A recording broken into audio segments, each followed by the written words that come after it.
Hey, today we'll be going to learn Python programming, and the topics we'll be going to cover is data types and variables in Python. So let's open another file in VS Code.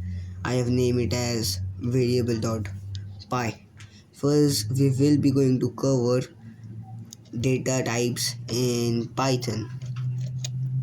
There are various data types like integer, string, float, boolean, etc.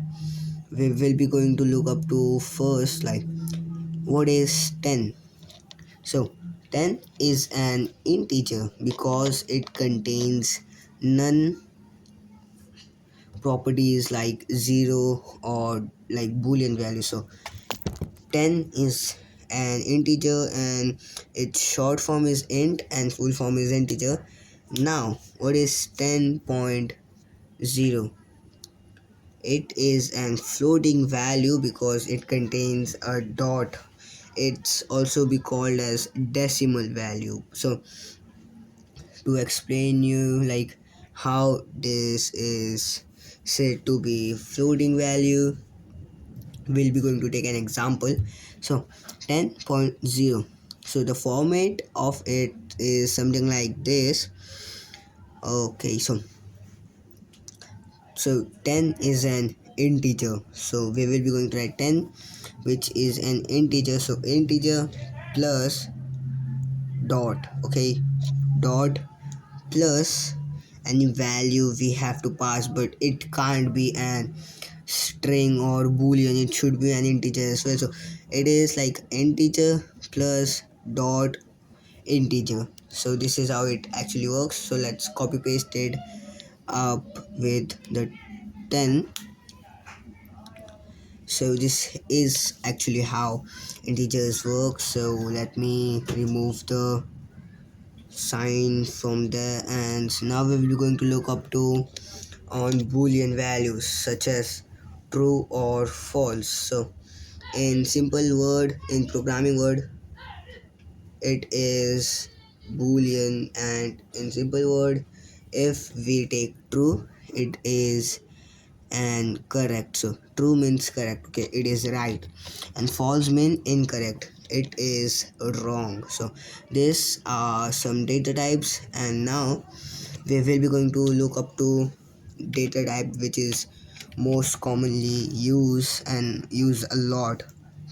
So we will be going to look up to something which is most of the time written in double quotes, which is an string. So strings short form is written something like str stir, or you could say it as string. It's upon you how you like to say. These were some of the basic data types. When we go further, we will be getting way more data types, but that are not called data types, okay. Okay, now we will be going to learn about variables.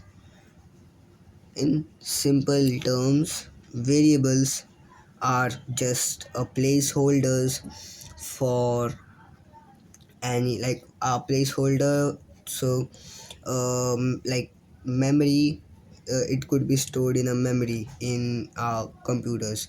If I create a variable called z, so that z has to be passed any value. It could be an integer, string, boolean values, anything, and that word letter z will be stored in the computer's memory, and then it is used. So we have created a variable called a, which has been assigned a value of 10, which is an integer, and we have created two more.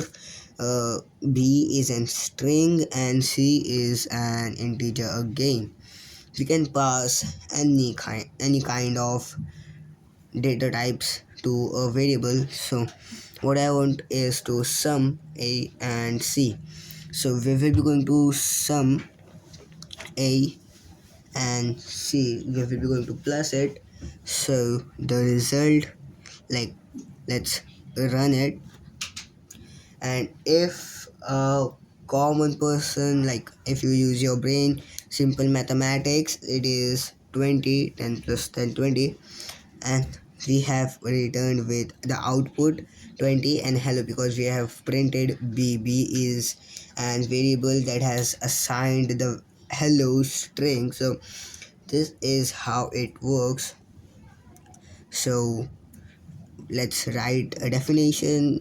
A plus c equals 10, a plus c equals 20. And now a most common mistakes that many people do is adding b. So a plus c plus b, which is not a valid format at all, because it will throw an type error, because two integers plus a string, or one string one integers with an plus sign can't be executed. It will throw an error, because we can't add integer plus string because it's not an valid format. So what we will do is we have two ways, like printing it on another line, because but it is not a good way to do that. So instead, like, it will do the work, it will be the same, it will run, but we could do is we could add a comma, and we could call the placeholder, which is also called as variable. So comma b. Now I hope it should run, because it is in valid format and it has returned the output 20 hello. So this is how it actually works. Instead of using plus signs to call it, with integers you could use comma to call it. Now we will be going to do a project, like we'll be going to write myself, but using data types and some new f statements. So we will be going to write myself. Let's remove it out.